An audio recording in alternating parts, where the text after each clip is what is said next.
कुछ लोग ये भी कहते हैं, बाबा साहब आम्बेडकर का नाम लेकर ये बात कहते हैं कि बाबा साहब आम्बेडकर ये जो विजय दिन विजय स्तंभ के पास वो आए थे, उन्होंने उस समय भाषण दिया था और भाषण में उन्होंने कहा था कि ये कोई गौरव की बात नहीं है कि हमने अंग्रेजों का साथ दिया था।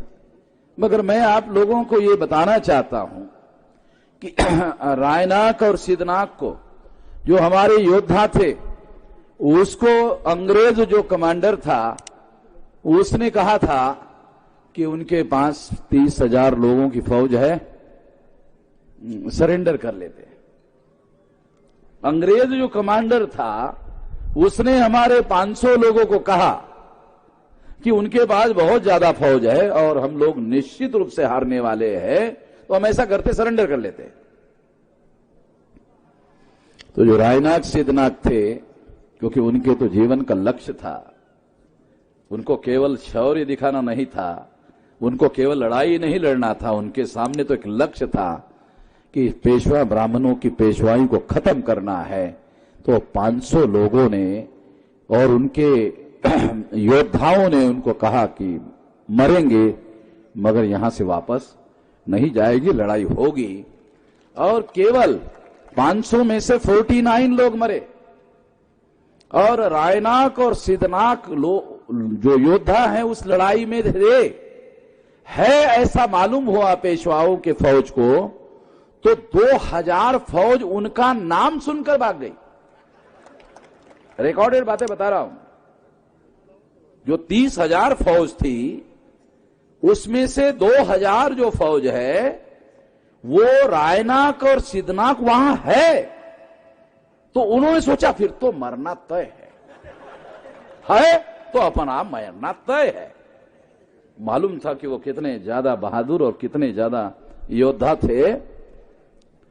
जैसे सिखों के इतिहास में नलुआ का रेफरेंस आता है, हरि सिंह नलुआ का रेफरेंस आता है।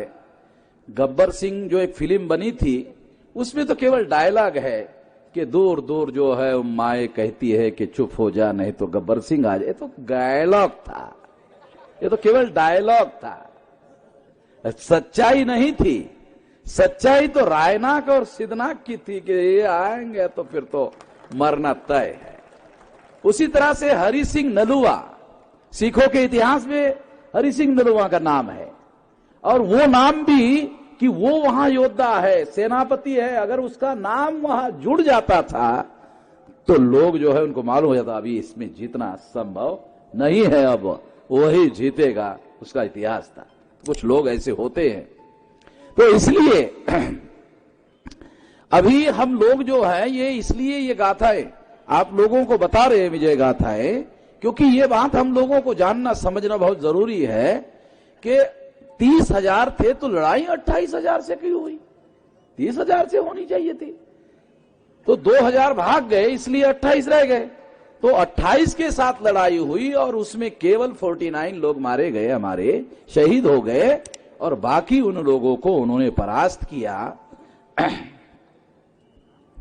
तो ब्राह्मण उस समय पेशवा जो है नातू नाम का पेशवा था।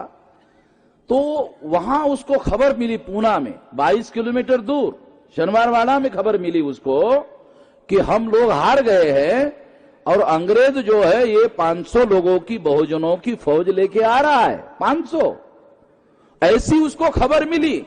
तो उसने ये लोग पहुंचने के पहले ही उनका भगवा झंडा नीचे उतारा और अंग्रेजों का यूनियन जैक अपने हाथों से भड़का दिया। अंग्रेज आए ही नहीं था उसके पहले ही भड़का दिया। तो ब्राह्मण जो है मौसम विज्ञानी भी होते हैं कि अब मौसम जो है पेशवाओं का नहीं है, अब अंग्रेजों का मौसम आ गया है। तो वो उसके पहले ही झंडा उन्होंने अंग्रेजों का फड़का दिया।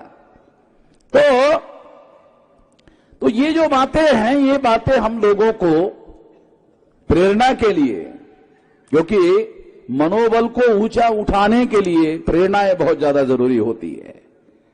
केवल शारीरिक शक्ति से आदमी नहीं लड़ सकता, प्रेरणा होनी चाहिए।